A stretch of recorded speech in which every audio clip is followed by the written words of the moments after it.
Friends, hello everyone. Let's talk today about cold, darkness, and evacuation. And also about the idea of symmetry. Why? Because Madhyar did a great job. The Belgorod region of Russia has been living in the Middle Ages for the fourth day now, without electricity, without heat, without water. For the first time, the local authorities have started talking about evacuating a city of over 500,000 people. What happened? Why are the people of Belgorod suddenly being told to pack their bags? Could the same thing happen to Moscow? What does British ballistics have to do with this, and where are our ballistic missiles? That's what today's episode is about, but first, please subscribe to this YouTube channel. Don't forget to like and leave your comments. This is very important for the growth of our community. Let's give a bunch of likes to Madhyar for his amazing work. And now let's get started. Starting with these shots. This is Belgorod, and you can't see anything because there's a blackout there. And here you can see the first shots. We'll start with these shots and with the facts. In fact, as of the morning of January 15th, the situation in Belgorod region is catastrophic. These aren't my words. These are the words of their governor, Gladkov. Let's take a look at the numbers. Over 600,000 people are without electricity. About the same number are without heat. Almost 200,000 are without water. More than 75.5% of mobile communication towers are without power. Large shopping centers have closed. Everything there was bought out, and on top of that, they've shut down. Industry has been switched to the night shift from midnight to morning because there is simply no other time to work. Locals are collecting snow to wash themselves, drink water, or do anything else they need. What did you expect? So now go ahead and melt snow in those pots, or whatever it is you're doing. Did you think you'd cause a blackout in Kiev and not have to stand in line for water yourselves? No, you will be standing in line for water. And why is this happening?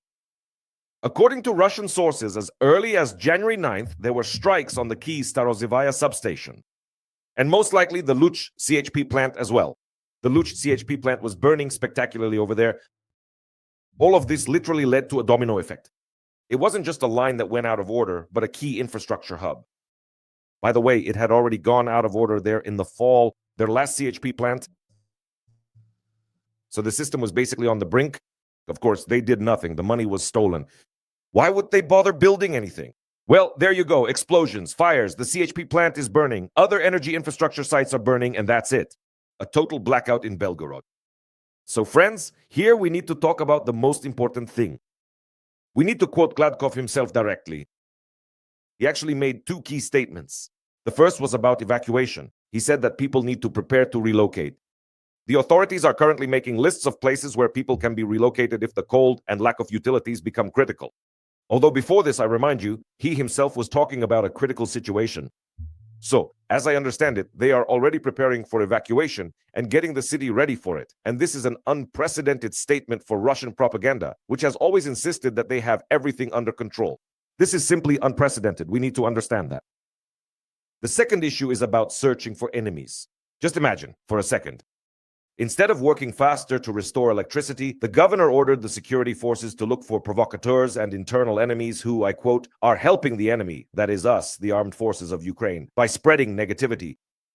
So now, any criticism on social media can be classified as a threat to the region's security. Can you even imagine that?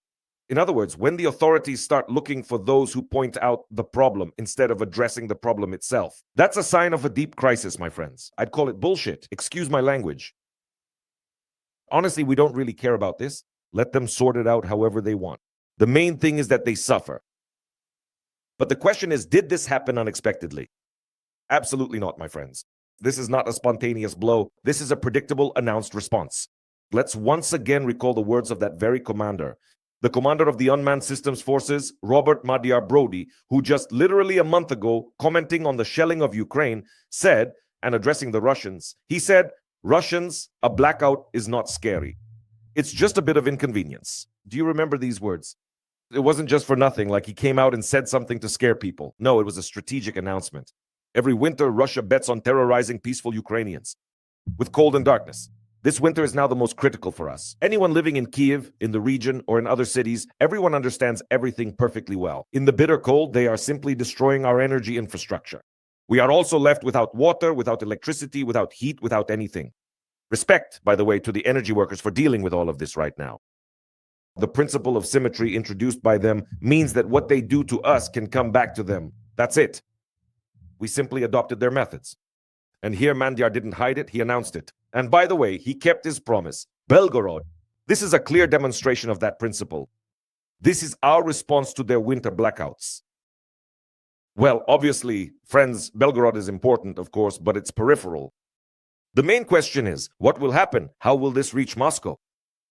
By the way, as you remember, President Zelensky clearly stated in the fall, if there are threats of a blackout, for example, in the capital of Ukraine, then the Kremlin should know that there will be a blackout in the capital of Russia.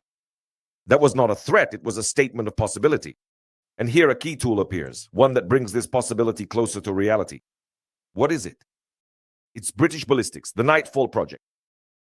Do you know what Nightfall means in translation? Twilight. That's already a pretty direct hint, so to speak. What do we know about this, friends? The British promised us ballistic missiles. The United Kingdom is allocating millions of pounds to develop a new ballistic missile for Ukraine with a range of over 500 kilometers. This means that the launcher can be placed deep in the rear on our territory and reach any target within the Moscow region. This is very important. The speed is also impressive. The entire ammunition load can be launched within 15 minutes after stopping, and at that time the positions are still there for another 5 minutes. The power is also really impressive. The warhead weighs 200 kilograms. We're not talking about damaging a single building here, but about destroying critically important, heavily protected infrastructure objects. What could these be? What do you think? Probably the energy infrastructure in Moscow and the Moscow region. That's why the British Nightfall is potentially the key to Moscow's energy security. I would even say to Moscow's vulnerability. So, friends, with such capabilities, how could this work? There are 3 main scenarios for disabling Moscow's energy system. The first is strikes on distribution substations. These are nodes that supply power to individual districts. There are many of them. They have varying degrees of protection, but it's quite possible to find vulnerabilities among them. By the way, we've already seen how our drone operators work around Moscow and the blackout in the Moscow region right before New Year's. We also remember very well, and Muscovites remember even better, the blackouts in the Moscow region. The second is strikes on the gas distribution infrastructure. Most of the electrical substations in the Moscow region run on gas. If you cut off the fuel supply, what happens to generation? That's right, it simply stops. Third, there are direct strikes on generation facilities, thermal power plants, hydroelectric power plants, and so on. This is the most difficult, but with powerful and precise means, such as ballistic missiles, it is an absolutely realistic task. So, imagine the effect. Not just one city like Belgorod is disconnected, but several key substations around a million-strong metropolitan area. Moscow and the Moscow region, that's 21 to 24 million people. So the domino effect would be much more powerful. Panic, logistical collapse, those lines you see for water, at gas stations, and so on. Business shutdowns, mass discontent among the elites in the very heart of this empire. Belgorod showed that their system is vulnerable, and their authorities are not prepared for real challenges. Moscow is better protected, much better in fact, but no defense is impenetrable, especially when the attack is technological, smart, and backed by the right actions. Tools, but friends, let's be honest, British ballistics are cool, that's really good. The question is, where is our own ballistics? Where are the flamingos when we need them so much? The company Firepoint, which produces this missile, announced the creation of 2 ballistic missiles last fall, or even earlier. Here they are, please, on your screens, the FP7 and F9. Yes, FP7 and FP9. One of which, the shorter-range FP7 missile, was supposed to be put into service and already tested by the end of 2025. And by that logic, it should be fully operational and in use at the beginning of 2026. And the second long-range missile, the FP9, was supposed to be launched at Russia sometime in 2026. By the way, the second one can fly almost 900 kilometers, as you can imagine. Unfortunately, so far, we haven't seen or heard of anything like that yet. Maybe that's for the best, but of course, we'd like to finally see some results, right? So this question still remains open. So, to sum up, friends, what can we say? Belgorod is not a coincidence. It's a demonstrative, announced response to their own winter terrorist shelling of our cities. This is the principle of symmetry at work right now. Secondly, the Russian authorities turn out to be simply unprepared, even for a local crisis, immediately starting to look for internal enemies, and so on and so forth. And what will happen in the case of a large-scale problem? Well, you understand yourself.